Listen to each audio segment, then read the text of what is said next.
el vivir cada día bajo la voluntad de Dios no va a ser tu prioridad. Simplemente porque no pudiste todavía entender este principio. Y esa revelación viene de parte de Dios. ¿A quién?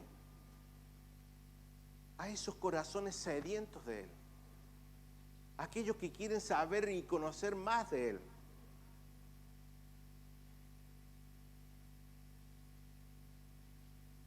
El poder entender, como decía Natanael el sábado pasado, de que fuiste invitado a una boda.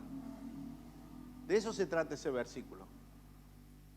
Te sacó de un reino de las tinieblas y te trasladó a un reino incorruptible. Te sacó de un sistema diabólico donde tu destino era de perdición y te llevó y te posicionó y nos posicionó en un lugar con esperanza. Se le voy a hacer más fácil, hermano, como creo que fue la forma que el Espíritu Santo tuvo que hablarme a mí. Simplemente pudiéramos imaginarnos hoy dónde estaríamos si Dios no hubiera intervenido en nuestras vidas. ¿Qué sería de nosotros? Sé que ahora no somos perfectos para nada. Nos falta mucho. Pero sin Dios, ¿dónde estaríamos? Yo me lo imagino muchas veces y no me gusta lo que me imagino. Porque sé que era una realidad si Dios no intervenía. Yo seguro que estaría separado ya de una. Seguiría siendo el tipo violento que fui toda la vida. Orgulloso, desde los pelos que no tengo hasta las bases de los pies. Si hay algo bueno en mí y en usted, ha sido la obra de Cristo. ¿Entienden eso? Entonces, ¿por qué te tienen que rogar que lo adores? ¿Por qué te tienen que rogar que leas la palabra? ¿Por qué nos tienen que rogar que lo busquemos y lo conozcamos? Porque todavía no entendimos el principio. Porque todavía no entendimos que fue su gracia alcanzada. Porque estamos entre los planes de Dios que Él determinó y nos escogió para un fin determinado. Porque cuando esto se te revela,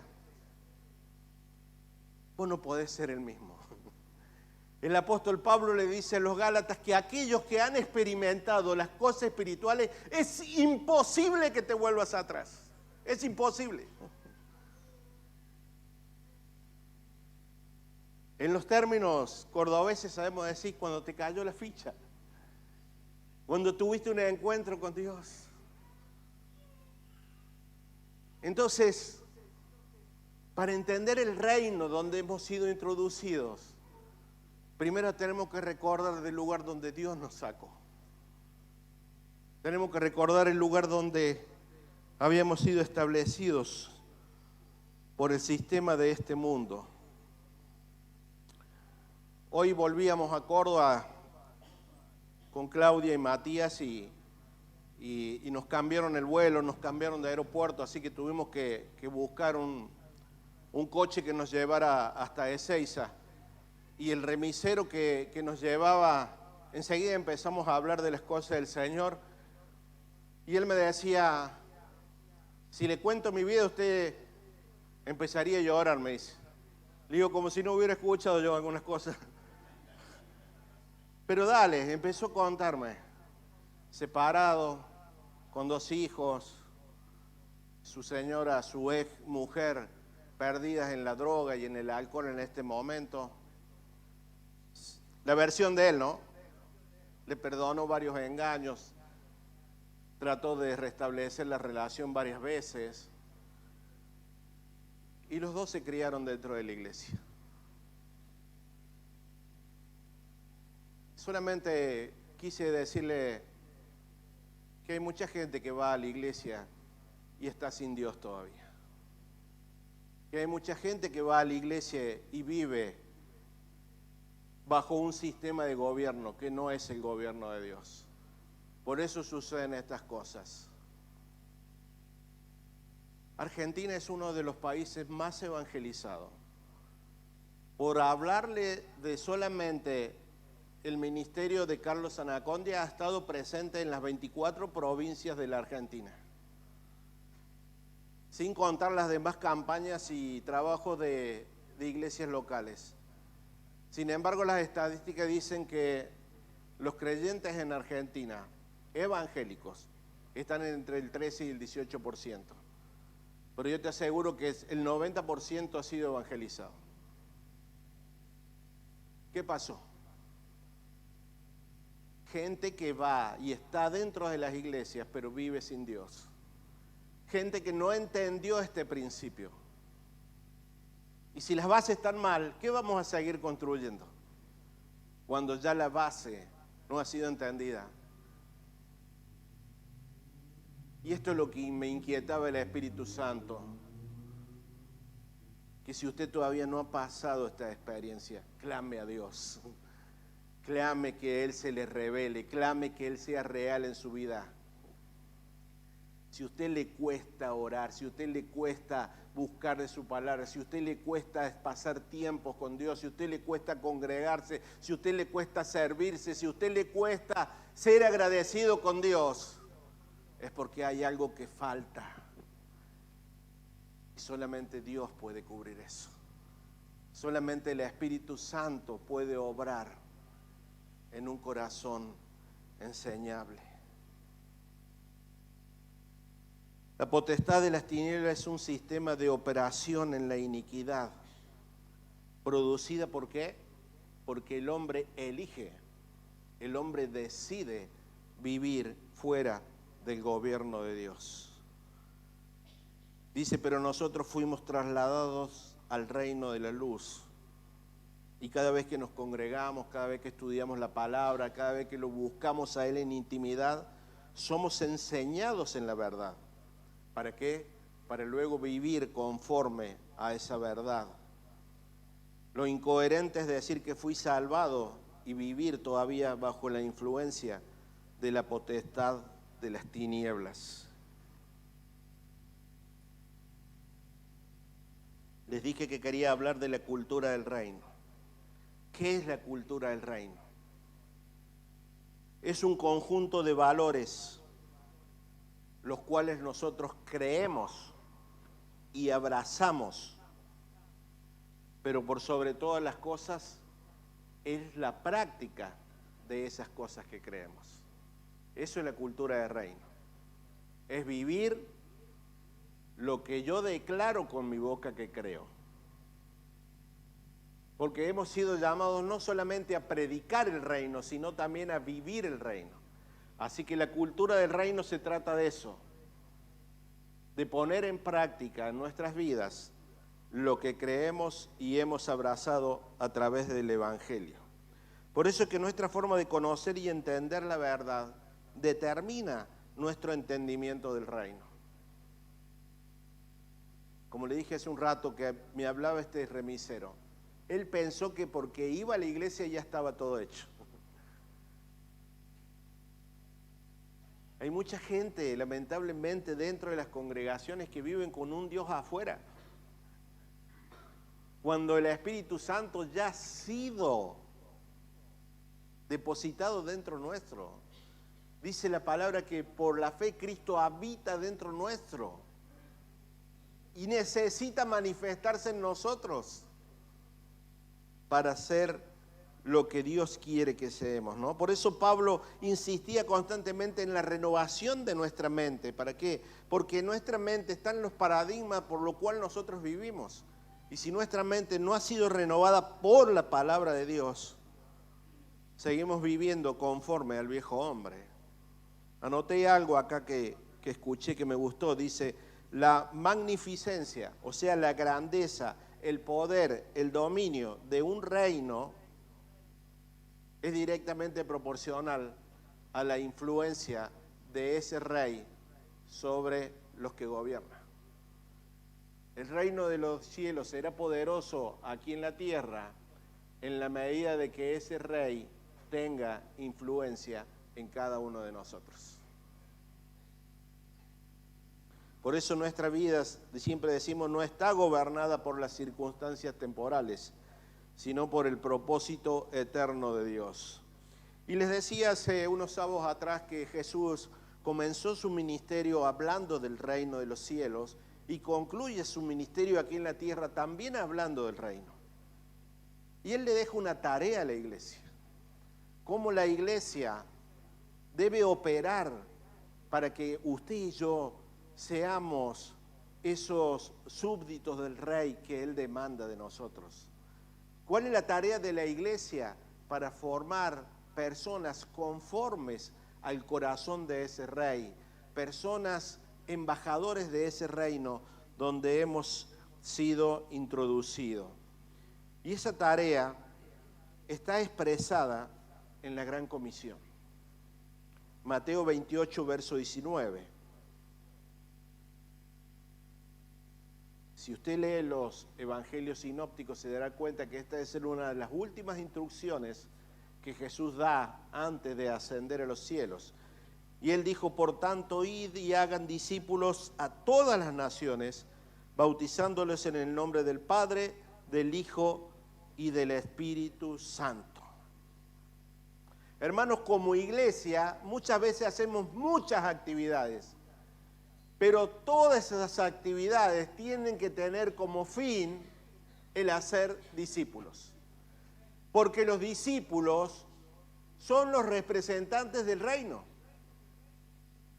Entonces todo lo que la iglesia hace tiene que colaborar con esta causa, con esta tarea que el Señor ha dejado a su iglesia. ¿Qué es un discípulo? Un discípulo es un aprendiz que se vuelve como su maestro.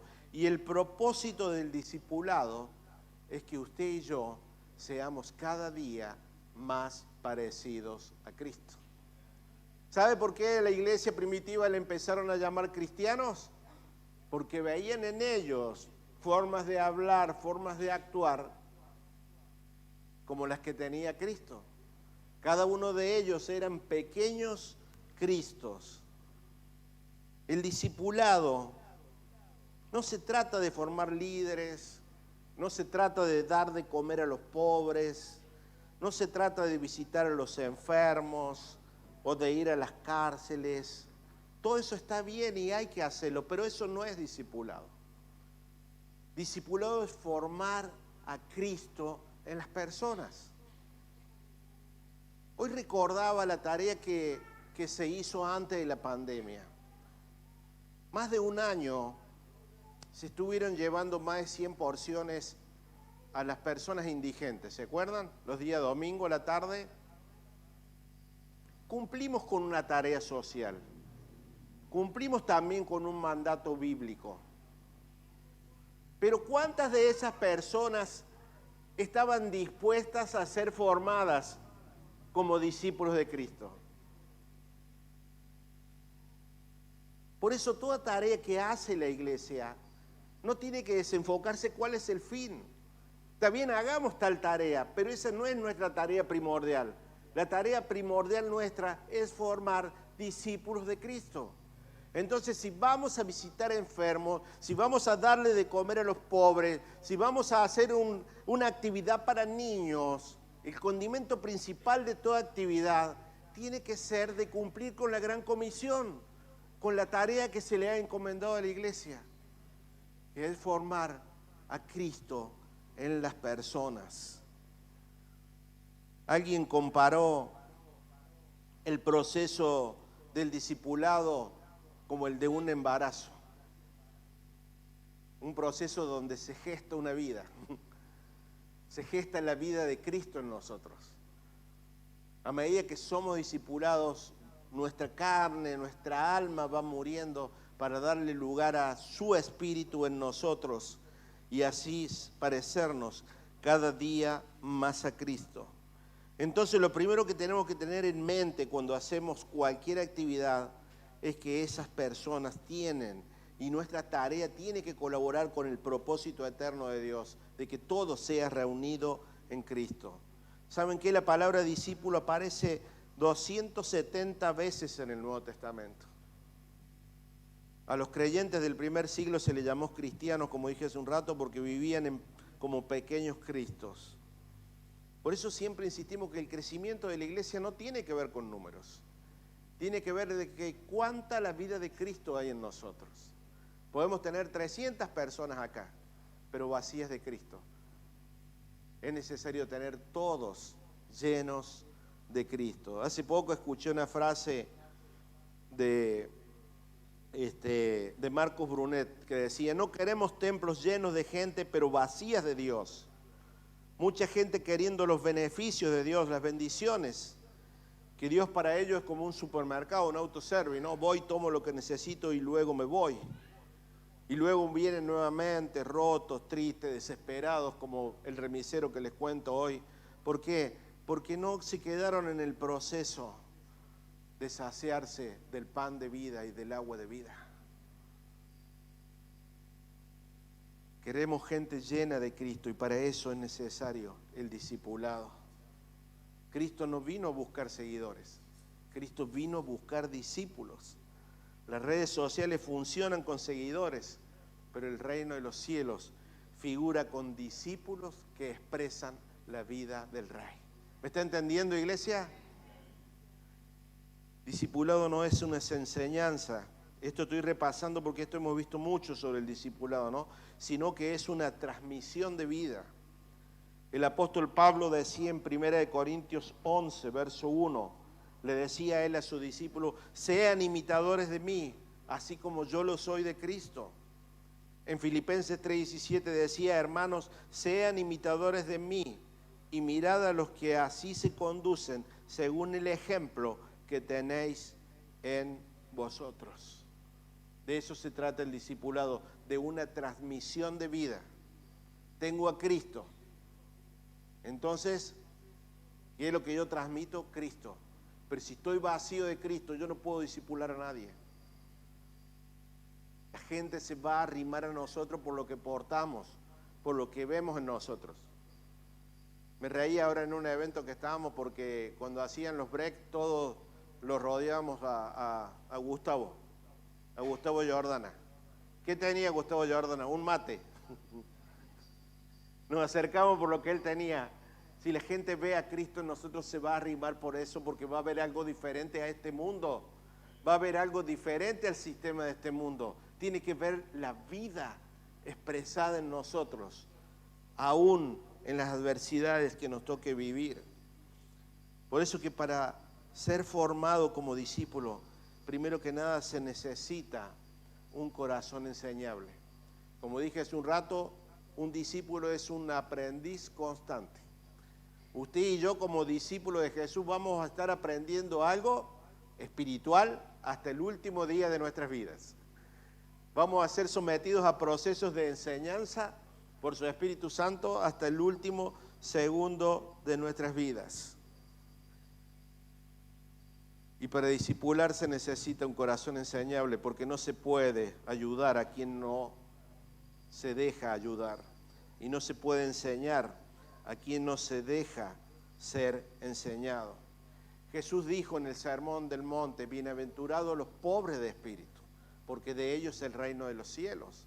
Los pobres de espíritu son aquellos que reconocen su necesidad de Dios. Señor, quiero más de ti, quiero que me enseñen de Él, quiero que me enseñen de Cristo, quiero conocer tu persona, Señor, quiero saber tu misterio, quiero saber por qué me toca vivir esto y cómo tengo que actuar, cómo tengo que seguir adelante. Ese es un discípulo de Jesús, que se interioriza de la cultura del reino y quiere vivirla, quiere expresarla. Los sábelo todo no caben en el reino. Los sábelo todo están blindados por el orgullo. A mí nadie me enseña nada. Estuvimos ahora unos días en un alineamiento de pastores y me encantó y recibí mucho de ministros del Señor que peinan canas de muchos años y compartían sus experiencias en el ministerio con una humildad tremenda, dando a los pastores más jóvenes a conocer y a dar a conocer también hasta sus sus fracasos, las cosas que le salieron mal, para que los que venimos atrás de ellos aprendamos de esos errores y no los cometamos. Me encantó la humildad de expresar no solamente sus logros, sino también sus errores. Porque en el caminar, en el hacer cosas para Dios, muchas veces nos vamos a corregir. Un discípulo de Jesús se niega a sí mismo y toma su cruz cada día. Mateo 16, verso 24. Entonces Jesús dijo a sus discípulos: si alguno quiere venir en pos de mí, niéguese a sí mismo, tome su cruz y sígame. En otra versión dice estas mismas palabras, pero le agrega la frase cada día. Cada día negarnos a nosotros mismos y cada día tomar su cruz.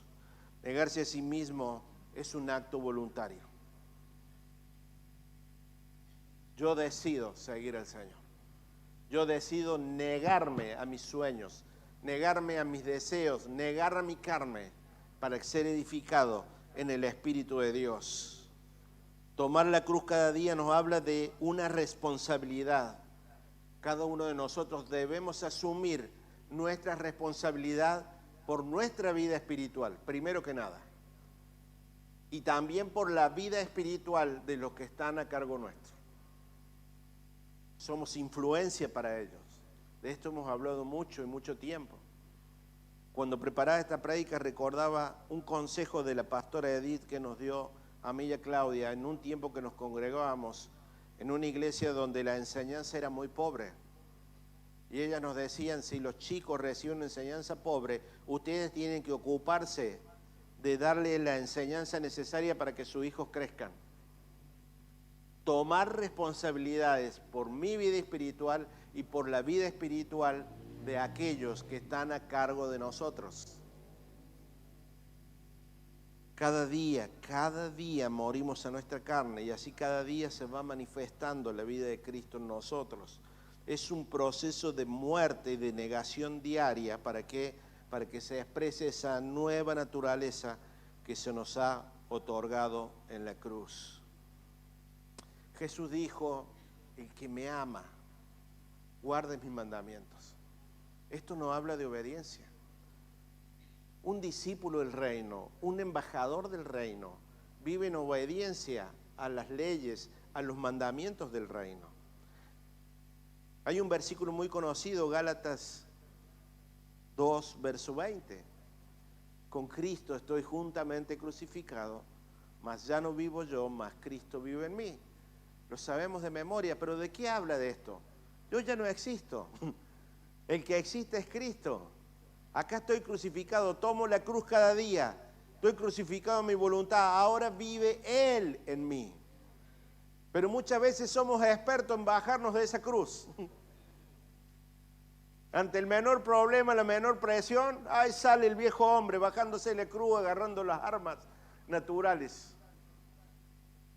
Con Cristo estoy juntamente crucificado, mas si me amáis, dice Jesús, obedezcan mis mandamientos. ¿Obedezcan a qué? A las Escrituras. Según de Timoteo 3, versos 16 y 17. Toda Escritura es inspirada por Dios y útil ¿para qué? Para enseñar, para redarguir, para corregir, para instruir en justicia, con un fin, verso 17, a fin de que el hombre de Dios que sea perfecto, enteramente preparado para toda buena obra. Para eso nos dejó la palabra de Dios a nosotros y tenemos acceso a esa palabra. ¿Para qué? Para que vivamos un proceso de perfección y seamos preparados para las obras que Dios preparó para cada uno de nosotros desde la eternidad. Esa es la finalidad de la Escritura: enseñar, corregir, instruirnos, saber qué espera el Rey de nosotros. Cuando Cristo crece en mí, ya no soy solamente un oidor de la palabra, sino comienzo a ser un hacedor de esa palabra. y mi vida comienza a caminar en los carriles que Dios determinó para mí. En la práctica de la palabra escrita es donde se demuestra de qué somos, a qué reino pertenecemos y cuál es el rey que nos gobierna.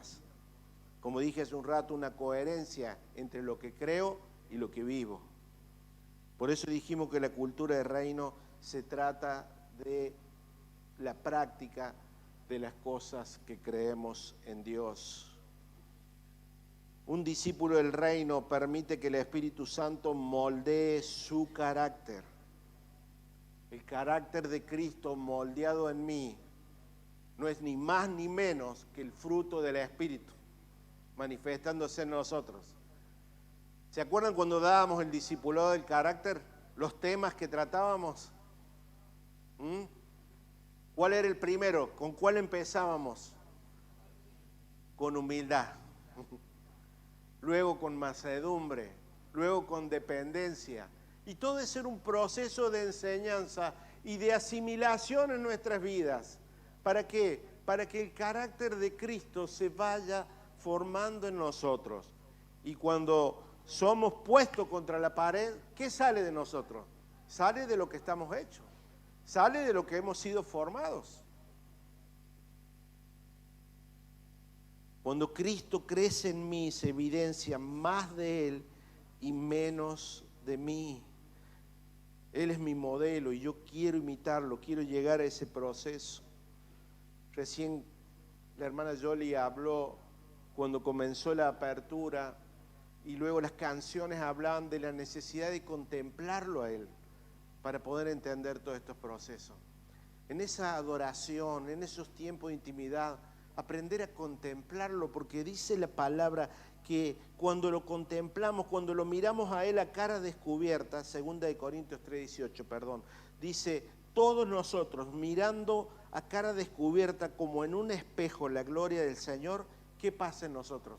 Somos transformados de gloria en gloria en la imagen como por el Espíritu del Señor. Otra vez, volvamos al principio.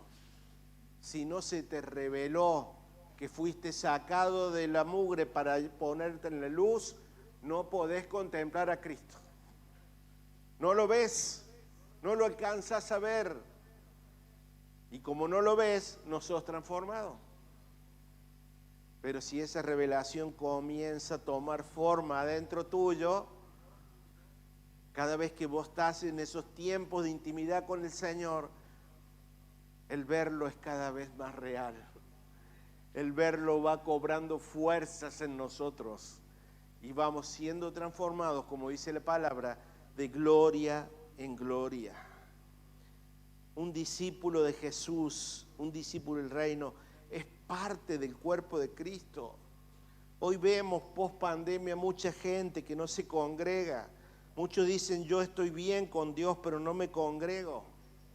Eso es una mentira. Cristo y la iglesia son indivisibles. Son la misma cosa. No podés decir que estás bien con Dios y no te congregás y no convivís con tu hermano y no le servís. Es una mentira. Ese no es un discípulo del reino. Saulo se encontró con Jesús y ahí nomás Jesús lo conectó con el cuerpo. Le mandó que lo vea a Ananías y Ananías le dijo lo que tenía que hacer. Muchas veces me puse a pensar esto, ¿por qué Jesús no trató directamente con Saulo? Le dijo a él, hace esto, hace este otro. No, lo hizo a través de Ananías. Una persona que lo nombra una sola vez la Biblia y no lo nombra más, pero que Dios lo utilizó para introducirlo a Pablo dentro del cuerpo de Cristo, dentro de la forma de trabajo que tiene el reino de los cielos. Un discípulo de Jesús sirve a la causa. Me llama la atención cuando Jesús lo enfrenta a los fariseos y le dice, ustedes son estorbo para la gente, con sus reglas, con sus mandamientos, son estorbos para que la gente entre al reino. Hermanos, a la iglesia del Señor no se la critica, sino que se la edifica. Y el servir a Dios es una reacción natural de agradecimiento por lo que Dios hizo por mí.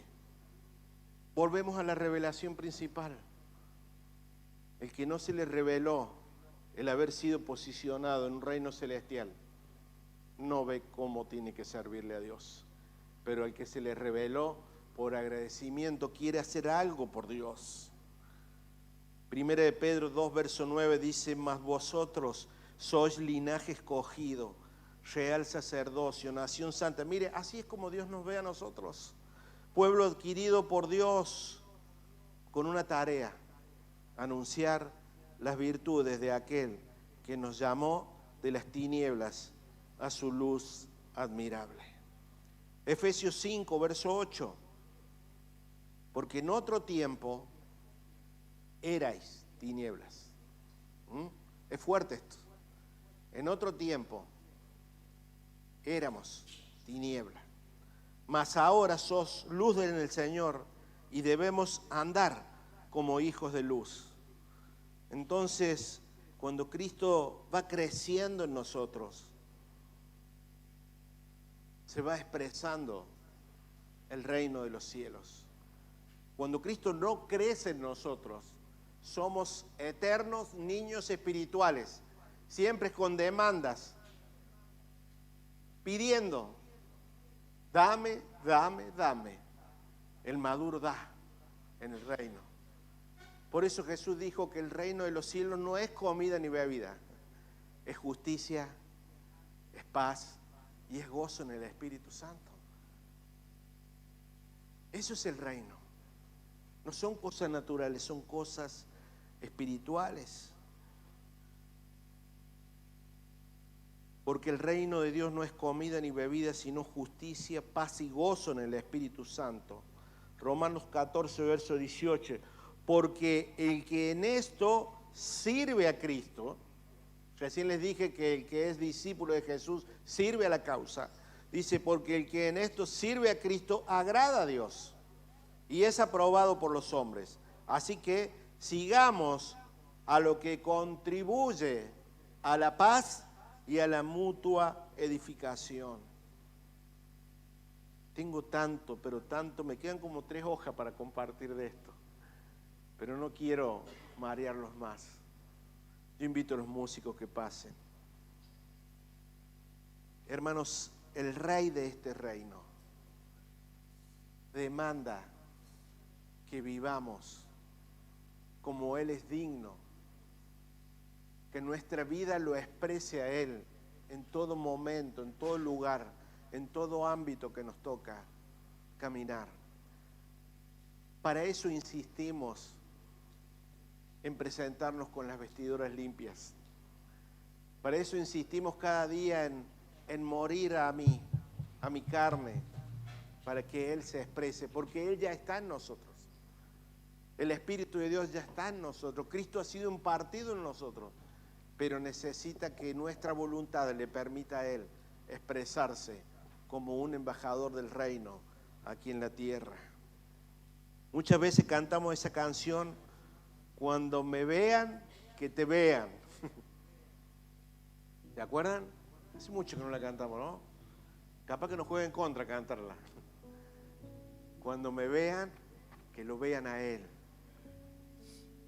Pero todo comienza con un deseo en nuestro corazón, que lo vean a Él, y Él va a trabajar, y el Espíritu Santo nos va a ayudar en esto, nos va a ayudar a que los podamos expresar, pero necesita de nosotros un corazón rendido, un corazón enseñable, un corazón dispuesto a obedecer sus mandamientos, un corazón a ser parte del cuerpo y a dejarse edificar en la voluntad de Él. La cultura del reino no es más ni menos que una forma de vida que expresa la voluntad del Rey. La cultura del reino es la práctica de lo que leemos, de lo que entendemos, de lo que Dios demanda de cada uno de nosotros. Yo lo invito a ponerse de pie en esta noche.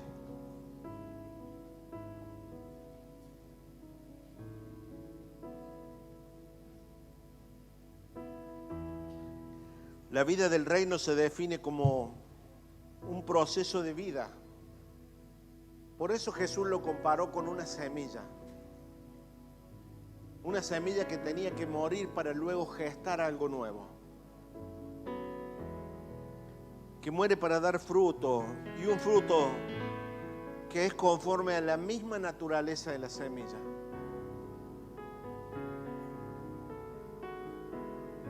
El apóstol Pablo dice en 2 Corintios 5:20 que usted y yo somos embajadores de un reino. En un nombre, dice. En el nombre de Cristo. Por eso es que a nosotros nos convoca congregarnos en un nombre. Dice, donde hay 2 o 3 reunidos en mi nombre, dice el Señor. Somos convocados por un nombre que es por sobre todo nombre. Somos representantes aquí en la tierra de un rey que es Rey de Reyes y Señor de Señores. Fuimos elegidos para pasar una eternidad con Él. Fuimos elegidos para ser parte de su causa aquí en la tierra. Somos elegidos para afectar a generaciones, para afectar a las personas. Por eso es que Él demanda de nosotros una forma de vida. Una forma de vida conforme a su voluntad y no la nuestra. Porque somos imperfectos. Porque necesitamos cada día estar pendientes en oración de Él para saber qué hacer, qué decir, qué decidir. Y dice que Él está dispuesto no solamente a hablarnos, sino a compartir esa sabiduría con nosotros. Esa sabiduría de lo alto que dice que es primeramente pura, que es eterna, que es noble, que es santa. Todo eso está dispuesto para los hijos de luz. Así que no tenemos excusa de presentarnos delante del Rey y decir, Señor, no sé cómo hacerlo. Pero ahí están esos corazones contrictos y humillados, esperando la dirección del Espíritu Santo para actuar en nosotros. Y así sí, ser fieles administradores de su gracia aquí en la tierra. Amén.